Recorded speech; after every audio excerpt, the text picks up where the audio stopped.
Hey, hello, welcome to my space on the internet. I am Miss M Vintage. I do vintage knitting and sewing. Lately, it's just been knitting. I've not finished any sewing projects this year. But anyway, I know what you're here for. You are here for how did I go at Bendigo? It was the first time that I'd even ever been to the Australian Sheep and Wool Show before. I mean, I've been to Bendigo before and I've been to Bendigo Woolen Mills before and I bought some stuff. But this was the first time that I'd ever been specifically to the Australian Sheep and Wool Show. Drove down with a couple of friends from the knitting group and we had a lovely time. I would love to show you what I purchased, so you can go ooh ah, make all of the required noises, and even perhaps live vicariously through me if you didn't get to go and if you didn't get to see and squish some of this stuff. Now, the first yarn that I purchased is this. Do I have a type? Yeah, I do. This was from Green Tea Yarns. I squished it and then I thought about it. And then I walked away and then I came back and I squished it again. And then I walked away and then I squished it again and I thought, that's a third time squish. It's time for this to come home with me. It is a sock yarn, 4-ply, 80/20 merino nylon. Yep. Could have seen that coming and it did. So that was my first purchase from Green Tea Yarns. Ugh. These will probably just become a sock, actually, but it's so soft it could be a shawl. I don't know. The colours make me so happy. That's that. Then I found this bloke called Maximoo yarns. The names of his yarns made me laugh so much. So I bought a few and then I came back the next day and I bought some more. So this is Hyperdrive. It's a bonkers sock for me. I think it's 80/20 again. Nope, 85/15. But I thought if I can't have crazy fluoro socks, then what's the point? I also bought another one of their yarns called Rust Bucket. I've already started knitting it because accidentally, without us knowing, that one of the people on the trip, both of us bought the same yarn and then we didn't know until we did a show and tell when we got back to the Airbnb. So we cast them on together as well, just doing a plain sock. Theirs is really different colour to mine. They've got a lot more black and red and mine has a lot more white and green. I'm not mad about that.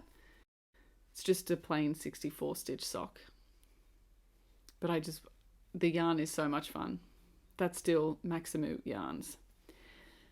Then I went back to them the next day, the second day, and I bought this colour called Hay Fever because that's me in a nutshell. Every day I have hay fever. People say, oh, what is it? Is it because we're going into spring or is it because it's cold? No, I have hay fever because I'm alive. So yeah, these are the 3 colours that I got from Maximoo yarns.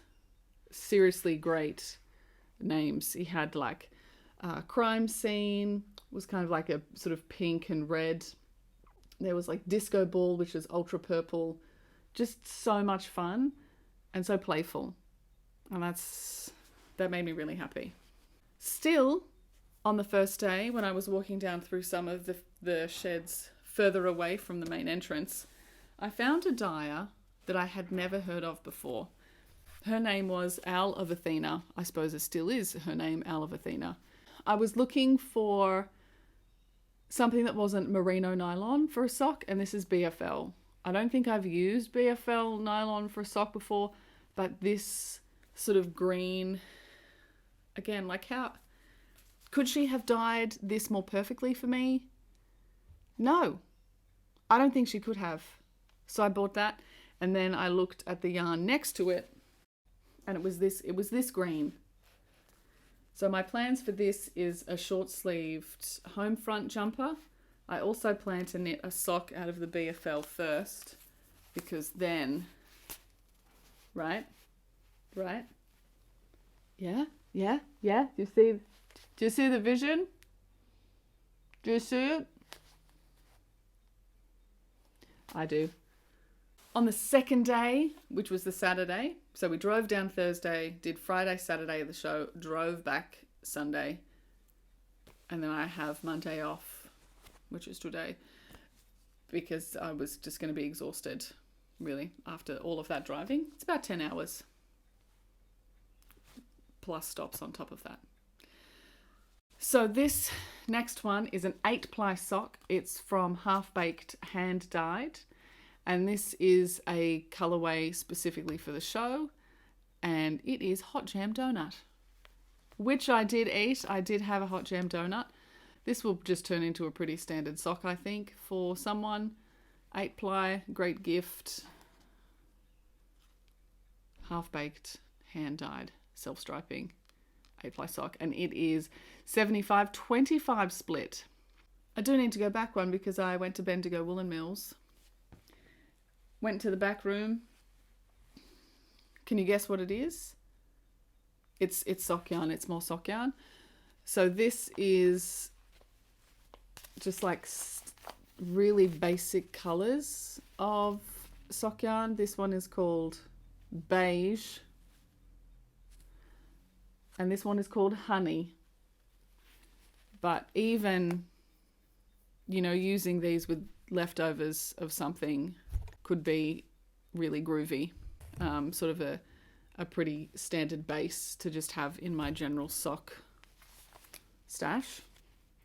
So these don't have a plan, but they will definitely be used for mystery something in the future. Coming into the home stretch now, don't worry. I called my partner Dickie while I was looking at some sheeps and some fleeces, and he said that he wanted a pair of gloves. And I said, great. I have had this yarn in my favourites for such a long time now, since it was released. There's still spinning oil in it. This is worsted weight, 10-ply, 100 grams. And it's really rustic feeling, and it's just delicious. So this is the worsted weight. And this kind of charcoaly grey. I think it's coming up a little bit more blue, but he wanted something dark. And then they also had some 50 grams in the 4-ply, which is called Darnie. Darnie, same kind of thing, same texture, but in a blue. It's still very lovely. And this is from Spinning Yarns Weaving Tales. But I figured I've got a bunch of leftover sock yarn. So this could go with that blue. Could go with this guy. Could go with almost any of these as a pair of gloves or as part of a pair of gloves. That is all the yarn that I purchased. But I did get chatting to a potter. And I loved his stuff. I spoke about the body of work that he had created, because it was really cool sort of small pieces, and I asked him which was the thing that he enjoyed making the most. What is he hyper fixated on? And he actually said large vases, large vessels, you know, for outdoor pots. And because they travelled, bringing outdoor pots with them all the way across the state of Victoria into the Australian Sheep and Wool Show was not really a convenient or practical thing. It was just a lovely discussion, you know, with sort of a fellow creative artiste. And I bought this mug. It's currently got some tea in it, but it's by Oxart Pottery. I asked him about how to correctly care for the mug, and he said, well, don't throw it on the floor. I said that's always a good place to start. But he said that they go through the fires of hell, through all of the glazing. So I said, what's my dishwasher got on the gates of hell and the fires of eternal damnation? And he said, yeah, not a lot. So it's dishwasher safe, microwave safe. They just don't like thermal shock, obviously, because it's ceramic. But yeah, it has these little sort of finger grabby bits. Boop. And that's what I bought at Bendigo at the Australian Sheep and Wool Show. I could have bought more. There was a lot of interesting yarn blends. There was lots of alpaca camel, alpaca cashmere. But I don't know. I have so many. I have so much yarn in my stash. Did I need these things? No, but I went knowing that I wanted to buy lots of delicious things that would remind me of the folks that I went with and would remind me of the general experience. Other people that I went with bought sweater quantities of stuff, which was really beautiful, and I'm really excited to see what they make with that. One of them was a spinner as well, so I'm super excited to see what they'll do with that. Really squishy, soft clouds of, what was it, Gotland fleece, Gotland fibre. They spoke about it so much and it's gone out of my head. I'm so sorry. But I'm happy with the stuff that I bought. Could have bought more, yes. Happy that I didn't though. So I've got these two guys, Al of Athena greens, moth, I think, yeah, something woodland moth, whatever, squishy sock. I've got the Bendigo sock yarn, bonkers Maximoo yarns. Can they fit over here? Yep. Ooh. I'll fix that in post. And also the hot jam donut as well. Oh, and the rusty bucket that I've already started knitting. I'm excited to just smash out some plain 64 stitch socks. That really shows the deliciousness in these hand-dyed yarns, as well as using the basic colours so I could do some funky colour work maybe with some of my scraps and leftovers. I'm thrilled to continue drinking out of my Oxart pottery mug. It just makes me so happy.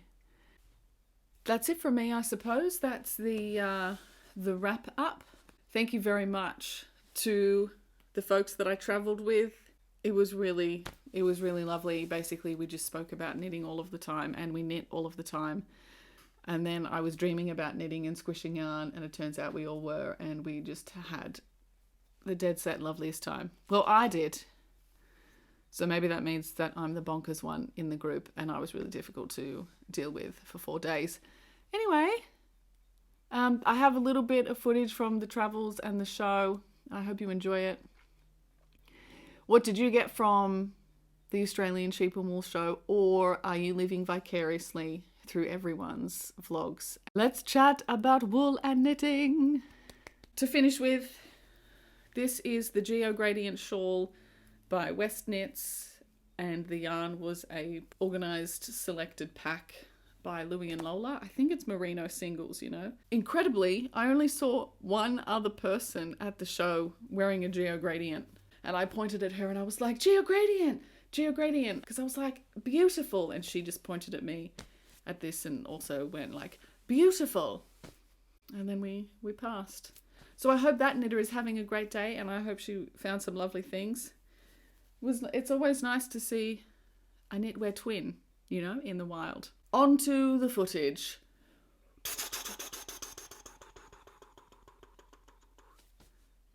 I am ridiculous. Postscript. I also ran into my friend Dan. I used to dance with him, and I've choreographed him way back in the day in community theatre, and he works for Meat and Livestock Australia. And yeah, we had a lovely chat about all of the crazy kind of science stuff he does. So if you are in the sort of livestock space, go and check out Meat and Livestock Australia. Dan is super lovely. He's just so good, and he gave me some free stuff. I got a book about sheep reproduction and health and nutrition, as well as a sweet bookmark that I stick in my grass to see how much feed I have per hectare, and if it is in the sweet spot for sustaining that group of livestock. I'm currently looking outside on my concrete courtyard, and I just don't think I can raise cattle or sheep or goats or like anything. I can barely keep plants alive. But anyway, thanks, Dan.